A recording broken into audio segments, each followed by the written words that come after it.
Ito hong unprogrammed appropriations magagamit sa calamity response ayon sa liderato ng Kamara.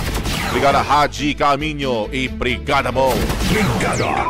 Live report! Hindi uubra na tuluyang burahin ang unprogrammed appropriation sa pambansang budget.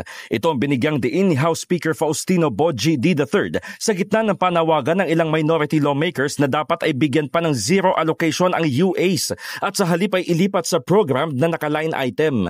Ayon kay D, kahit paano ay magagamit ang unprogrammed funds sa pagtugon sa mga kalamidad. Kaya naman titiyakin niya ng Kamara na wala ng insertion sa 2026 national budget.